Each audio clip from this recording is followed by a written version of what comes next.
Hello friends, welcome back to the channel Varteta Learning Platform, and today we are going to discuss that how you can create an array of objects. Okay, so to create the array of objects you need to use the array, and you can write like this array obj, and then you can do like this new array,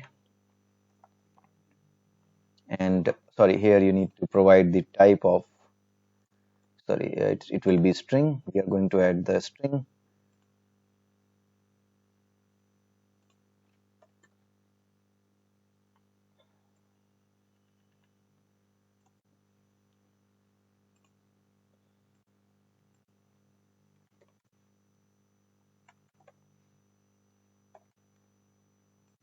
Okay, so this is the way you can write like this. We have created a array of name ARR, and this is the array of strings.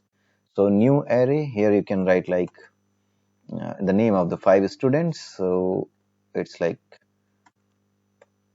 Rajesh, and then it's like Kishore, and then it's like Tenny, and then it's like, okay, only 4. Let's do with only 4. Now let's print the values. Okay, so for I is equal to, you can use like where I is equal to 0, I is less than air dot length, then I plus plus.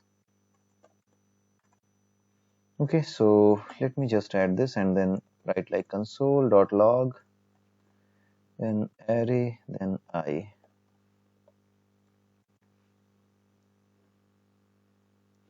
Now let's run it. Let's see what happens. So let me just close these older ones. Let's just have this one. So I have my code at C Typescript. So let me just go there, clear this screen, and then do like TSC, and sorry, it will not work on JS, it will work on TS. So let me just run it on the TS. So TSC, okay. Now let me just run it. Node testscript.js. Now it will print everything. Vikash, Rajesh, Kishore, and Tenny. And rather than initializing it like here, you can leave it new array, and then you can also do something like this array.push.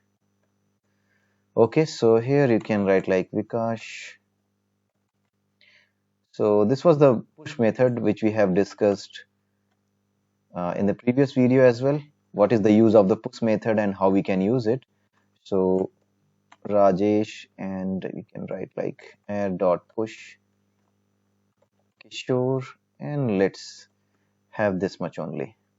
Okay, so let's see. Again, need to run it, compile it, and run it.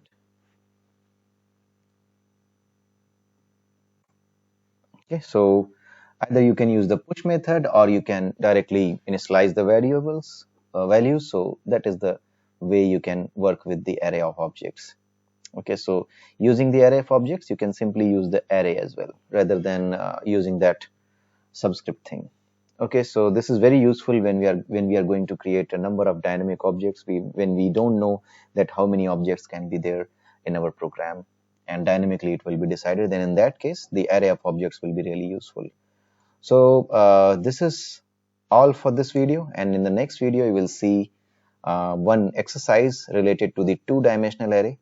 So that will be a good exercise for you, and if you are able to do these kind of algorithms, then then you will have a good hands-on with the TypeScript array concepts. Okay, so till then, have a nice day. Bye bye, and please like, subscribe my channel, and please share this video with your friends.